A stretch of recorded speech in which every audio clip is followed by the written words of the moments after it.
Shalom, selamat pagi.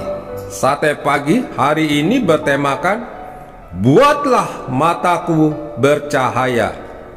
Firman Tuhan terambil dari Mazmur pasal 13 ayat 2 sampai dengan 4. Pandanglah kiranya, jawablah aku ya Tuhan Allahku, buatlah mataku bercahaya, supaya musuhku jangan berkata, aku akan mengalahkan dia, dan lawan-lawanku bersorak-sorak apabila aku goyah. Sebut saja namanya Yose. Di usia muda, ia adalah seorang pekerja keras. Ia bekerja dengan sepenuh hati meniti karirnya. Suatu hari ia bertemu dengan pujaan hati, lalu tidak berapa lama mereka menikah. Ia pun berani membuka bisnis yang sudah lama dirancangnya. Ia mengundurkan diri dari perusahaan tempatnya bekerja, dan dengan modal usaha yang ia kumpulkan sedikit demi sedikit, ia mulai membangun usahanya. Usahanya kian hari kian maju. Betapa bahagia hidupnya saat itu.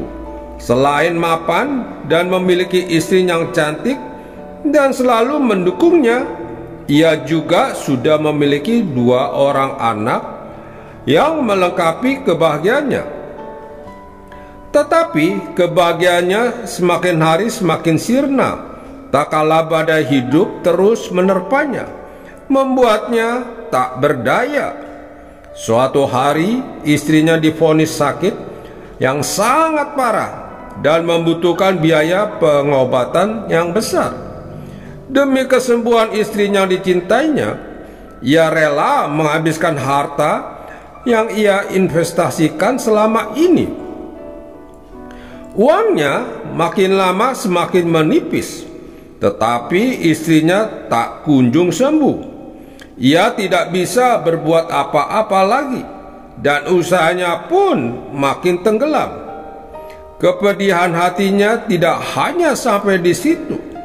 Ia tidak tega dan begitu sedih melihat anak-anaknya yang akan tumbuh dewasa dalam kekurangan.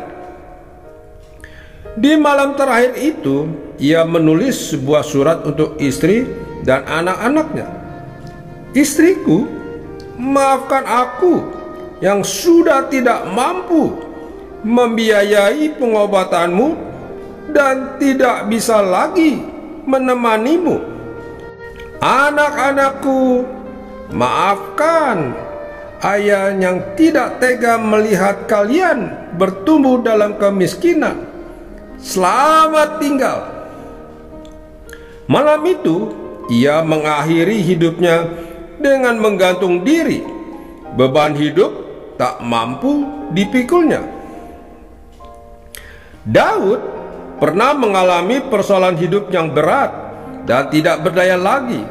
Ia merasa seolah-olah Tuhan yang ia sanjung dan tinggikan selama ini sepertinya diam dan telah meninggalkannya.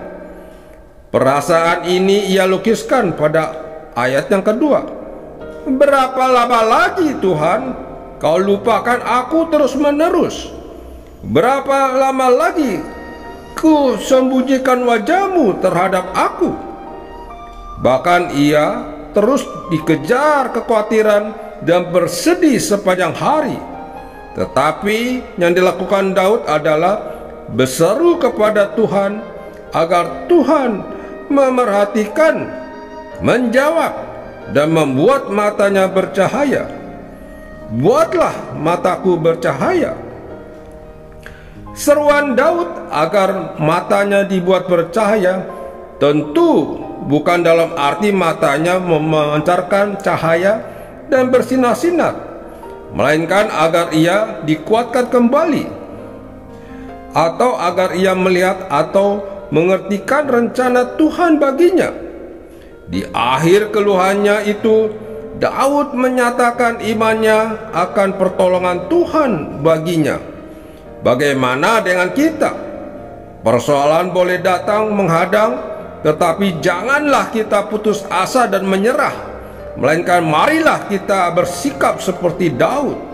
Datang, berserulah kepadanya, mintalah hikmat darinya, agar kita dapat mengerti rencananya. Dan percayalah akan kasih setia dan pertolongannya yang tidak pernah terlambat. Teruslah berharap kepadanya. Amin. Mari kita berdoa. Bapa Surgawi, terkadang aku putus asa dan sering menyerah. Kuatkan imanku dan beriku hikmat agar aku mengerti rencanamu. Di dalam nama Tuhan Yesus, aku berdoa. Amin.